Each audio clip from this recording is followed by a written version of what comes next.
All right, hello everybody, and welcome to What Comes Up Comes Out. This is my special guest, Sierra.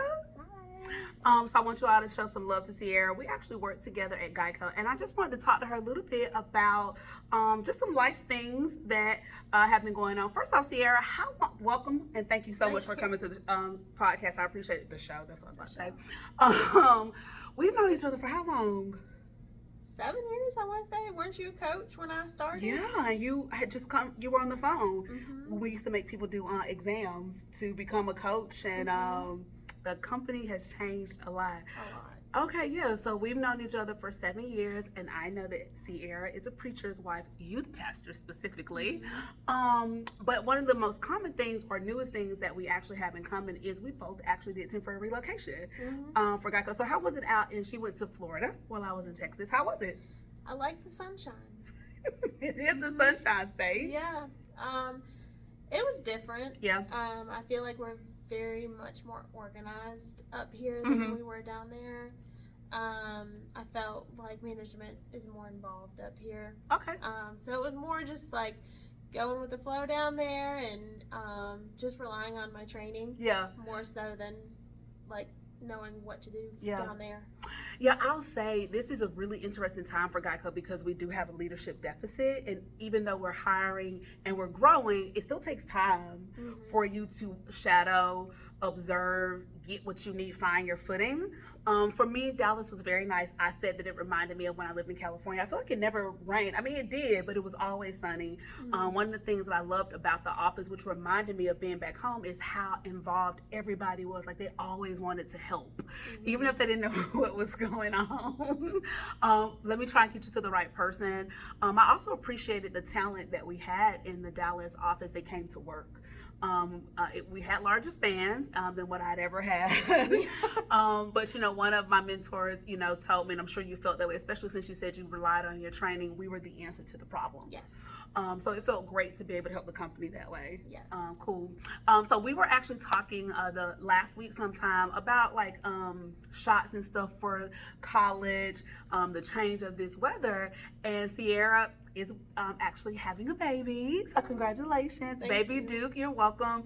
But Sierra also has gone through some other challenges before getting to this spot. So if you're open to sharing a little bit about your path to pregnancy, Yeah. however little or much you want to share, I'm sure the people would love it. Okay.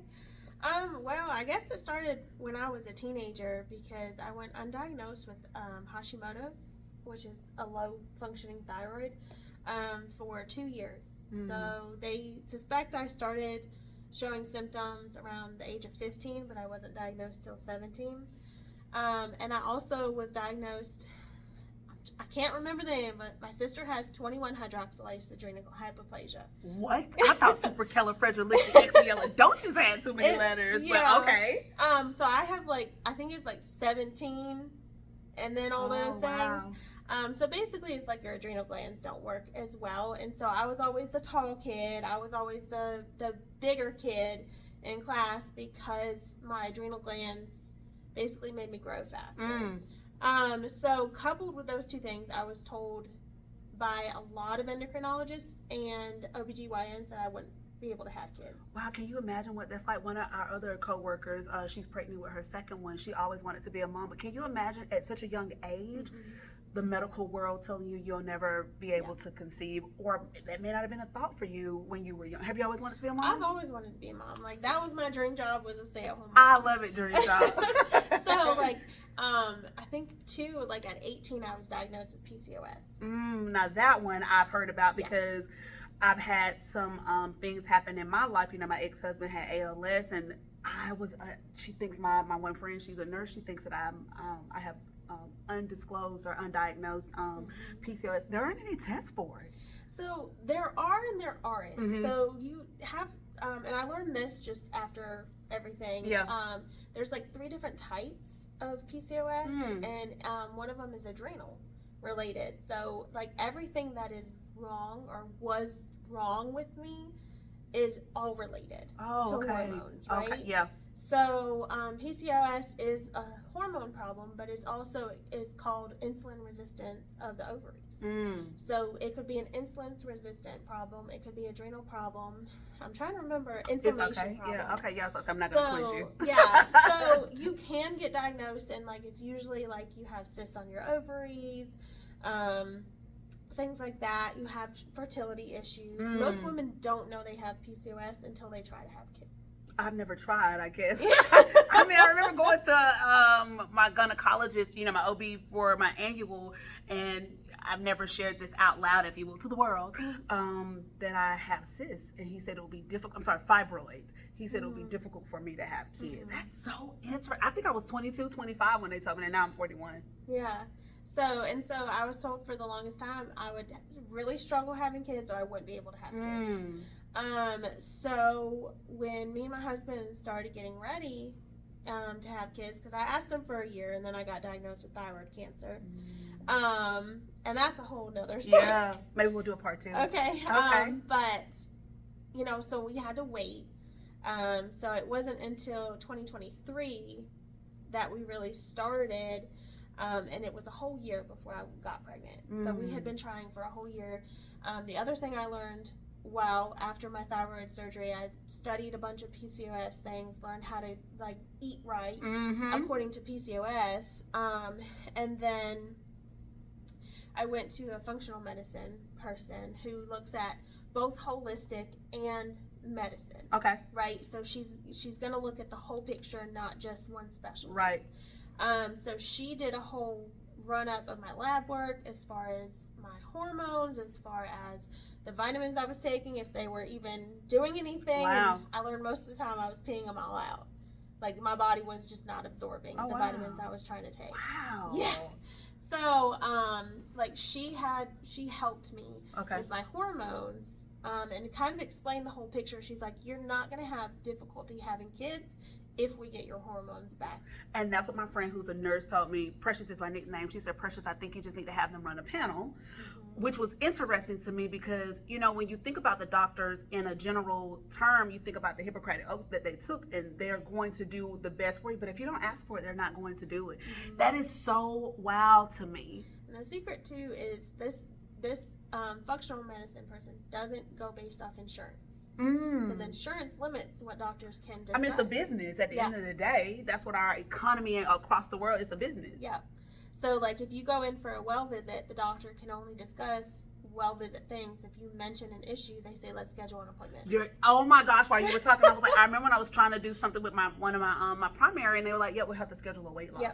And I'm just like, but I'm here now.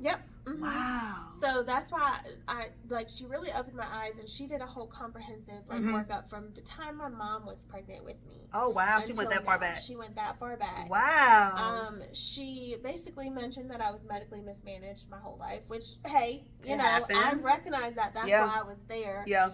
But anyway, so she got me on the right track with supplements and food. Learned that I had more autoimmune disorders.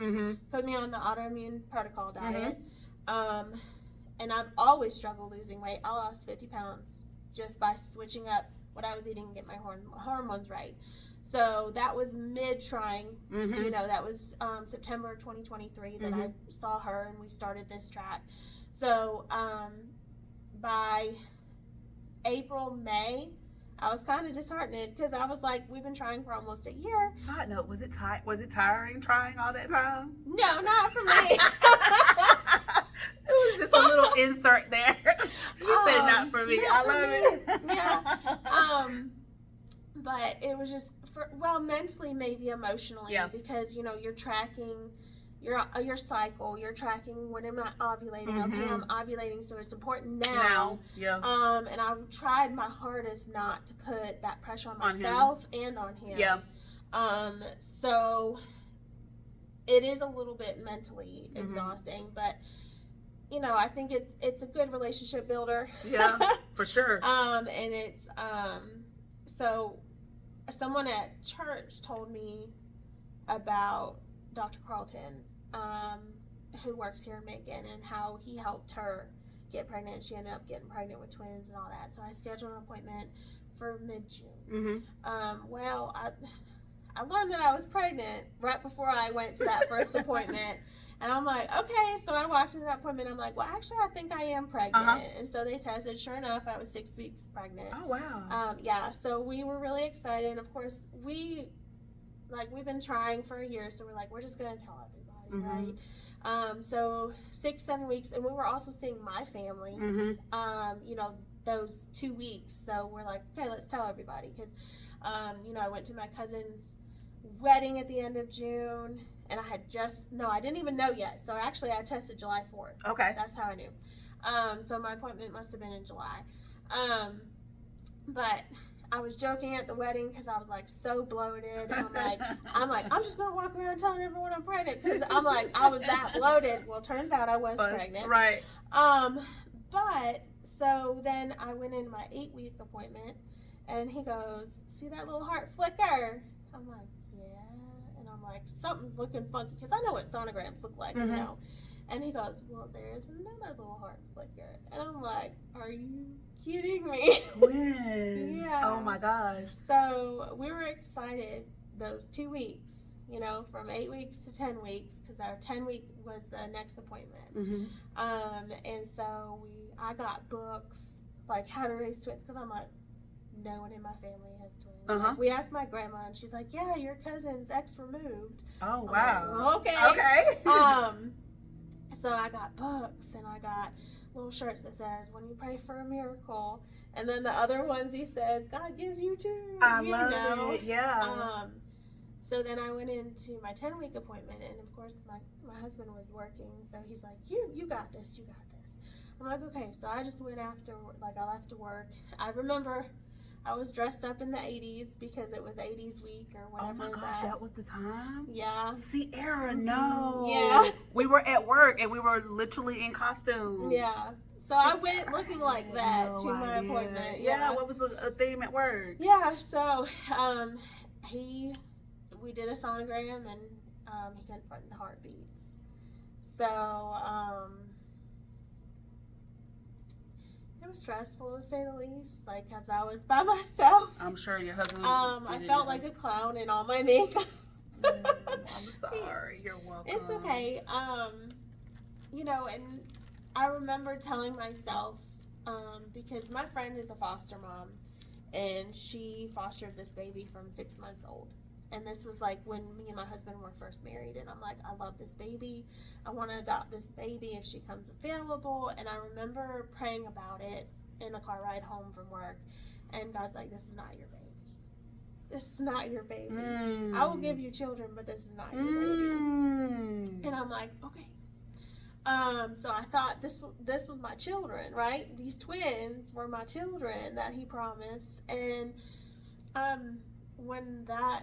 when he said, I'm so sorry, there's no heartbeats, and looks like they stopped growing at 8.5 weeks. I'm like, okay, well, are those the children? So it was rough. I would say for probably about 2 months. That was August. And so it was a rough couple months. I know I only took about 2 weeks off from work, because I'm like, I need something to do. I can't dwell on it. I actually ended up getting a superficial vein thrombosis, a blood clot in my leg, because I also have varicose veins. Yay. Thank you, Mother. So because I was so inactive after everything that I went through, because that's called a miscarriage, because your body still says, oh, you're pregnant, yay, you're still experiencing all those symptoms of pregnancy, but the babies are just not growing, right? Wow. Yeah. We go through so much mentally, physically, emotionally. That's a lot. Yeah. Wow. Yeah. So I'm like, okay. So I was told, hey, don't try to have kids again until we get your legs fixed, because you have really bad varicose veins, and you're going to need those fixed because you might throw another clot. I'm like, okay. So something about that just didn't sit well with me. So of course I got another opinion. So that was February of this year. I went down to the Mayo Clinic in Florida, and they said, no, girl, You can have kids. You can have babies. Because if you get the surgery to have your veins fixed at this point, it's more cosmetic than anything. Because if you were not active, then that's why you got the clot. Mm-hmm. Like if you stay active, you walk, like even just walking to and from the couch to the bedroom multiple times a day Helps. Yeah. So he's like, try to have kids. I'm like, okay, thank you. So February is when we started trying again. And so like I was still tracking everything because I'm like, I want to make sure I'm regular after the miscarriage and everything. And I ended up with that, like I didn't wait for the miscarriage to happen. Like what do you mean? So they offer 3 things. Okay. They offer a wait and see. Okay. They offer a pill. And then they offer the DNC. Okay. So of course I can't take the medicine because you're on the autoimmune diet and you're adjusted your life for that part. Yeah, and so I'm like, okay, so I can't wait. Like I'm not gonna wait in terror, just waiting for the day for my body to recognize that they're not there. Right. So I went ahead and had that done about a week after they checked the heartbeats again, just to make sure. Right. Because you always read those stories where, oh yeah, they told me the heart stopped beating, and then they said come back a week later, and then magically the heartbeat was there, and I was like, maybe that's me. Yeah. Maybe that's me. Yeah. All the while you still have this faith that you're holding on. God said this is not your child. I will give you children. That gave me chills like Abraham. Yes. You know what I'm saying, with his wife Sarah. So yes, please keep going. So I'm like, okay, so I just opted for that because I also wanted to see, because twins having a miscarriage that early and at 8-9 weeks or heart stopping usually shows chromosomal issues, like they didn't split right or they just something happened. And so I also opted with the DNC. I was able to do like genetic testing. They didn't end up getting enough tissue to send it off. Yeah, so I still don't know, but at this point I know that it wasn't meant to be at that time for that reason. And I just, for those 2 months, I was really like, I didn't go to church. My husband was a youth pastor at the church that we had been at that year, which was a startup church. So he was getting other like women to sit in for me since it was boys and girls in the classroom. He's very, very respectful of that. Like he's not going to be alone in mixed company, or with the other sex, which I totally get. Yeah. Because even in the church house, Jezebels are real. Okay. Street activities. Yes. Because God said, "Come as you are," and sometimes temptation. Yes. But God also provides us with an exit. So I appreciate your husband having that consciousness. And we talk about the woman, and not to miss your story, but it had to be something for him too. To experience or to think. I told her to go to this appointment by herself, and now I'm sure he went through, and again, that's for another topic. So he's respectful. He has somebody sitting in for you for those 2 months. You're not doing anything. What changed or what happened for you to be like, okay, now I'm gonna try, and then you got the call or you got the message, this is full term, or we're gonna be able to, or you made it past the 8.5 weeks. What happened, or how was that journey? So of course, I was down in Florida. So I went doing temporary reload. Yeah, I was down in Florida, and so he came to visit me every couple weeks. I would come up here, if I had appointments or something. Sorry, not for nothing. It just came on like, let's get together, yeah. Why don't you and I combine?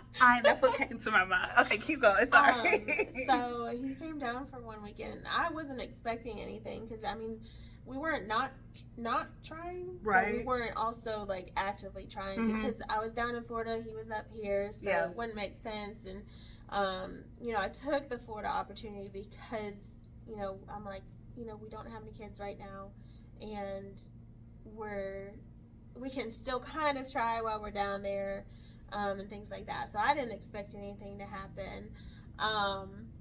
But it did.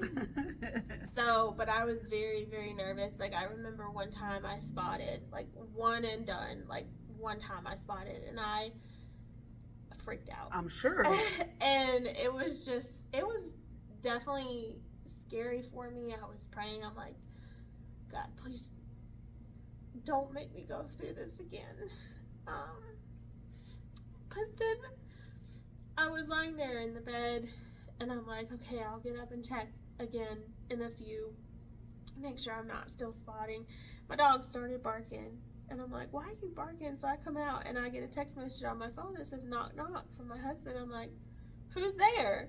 Because I'm just like distraught, you know? Right. He goes, me. And I opened the door, and he had come a day early. He took off Friday, and I'm like, wow. I'm so glad you're here. Yes. He was with you this time in case and to help you through that. Yeah. God answers prayers. He does. He definitely answers prayers. Sometimes immediately. Yes. Can you imagine Abraham having to take Isaac? Like, I think about that sometimes when I want stuff like that, ram in the bush. So, yeah, he definitely hears prayers. Yeah, please keep going. I'm listening. Yeah, no, captivated. okay. Yeah, sorry. So, you know, we spent that weekend, and I didn't spot again. So I'm like, okay, I'm going to try to just, you know, spend time with my husband and, you know, thank God that I'm not spotting again. And so I made it past 8 weeks, and then I made it past 10 weeks. And I'm like, okay. And then, you know, I kept coming up here for my appointments because I wanted to establish, of course, who I was seeing. And did you stick with Dr. Carlton? I didn't. Okay. I ended up moving. My friend's mom works at a different OBGYN, so I'm like, well, let me go to there because they have midwives. And that's what I initially wanted. Yeah. I don't know if his office, because he's my OB. Yeah. And he's been, I can't recall for maybe a minute. He's very popular, and I liked him. My husband liked him too. It's just the path that I wanted to go down. Like, I asked him all the questions. Yeah, he's very patient too. That's what I love about Dr. Carlton. I don't feel rushed when I'm with him. In fact, I went in earlier this year, last year, and I asked him a question. She was like, "Why are you asking me that?" And I told him, I was like, "Because I'm just interested." And he was like, "Everybody keeps coming here asking me stuff off TikTok." So I was surprised because I was like, "Really?" But yeah, I like his patience, and I get it. You wanted to do something different, not to take away from him, because he's been doing it for a long time. Still got his hair too. I always compliment him on his hair. But it was just, you know, the midwives that I want to try. And so every time, like, I would go in there. One time I went in there without an appointment, and I'm just like, I'm panicking. Like, I don't know why. Like, I just have this anxiety. Well, I wasn't sleeping well. You've been through a lot. And so I have never been pregnant, but I can imagine some of what you may have felt. And you probably weren't the first mother, you know, who's felt that. So that office was equipped to help you. Calm you down and give you the reassurance that you needed. And they did a sonogram. They're like, come on. Because I went in there first thing, and they're like, I don't have an appointment right now, so come on. So they gave me pictures. I mean, like, I think in my mind, I'm like, I didn't know with the twins that their hearts stopped. Like, I didn't know. So every time I don't feel him move, I can imagine. And I'm like, okay, let's see, why isn't he moving? Like, what stopped? Like, did his heart stop? Like, is he asleep? Right. So like my husband, I had him we got a little Doppler thing. Okay. I can't do it for the life of me on myself. Like, I'm like, I can't find it. I can find my own heartbeat. I can feel like, or I can find, like, I think it's the placenta sounds or whatever, but I could not for the life of me find the heartbeat. And so one of the midwives, when I said that last time, she's like, have your husband try. Because it might just be the angle. It might be that you're, like, tensing up to reach. So have your husband try. So last night I had him try, and he found the heartbeat. Good. How did you feel? And I just wanted to cry. Like, I didn't feel like I've been feeling them all day. Like, there wasn't a worry up front. Good. That there was something wrong, but hearing that heartbeat and just settled you. Yes. I'm so glad. And I think he liked the fact that he got to be part of it. For sure. One of the things because we can go on and on. One of the things that I find encouraging about Sierra, whether I've said this out loud or it's been applied, is she shared some things with me, you know, the thyroid cancer, the fact that she, you know, had this unfortunate situation happen with the twins. But Sierra has always been positive. She's always had a smile on her face.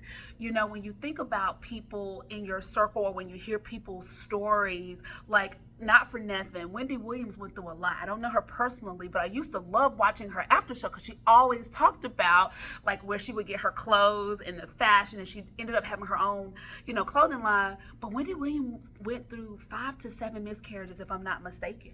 before she got Kevin Jr. And she talked about how it was not a fun experience for her.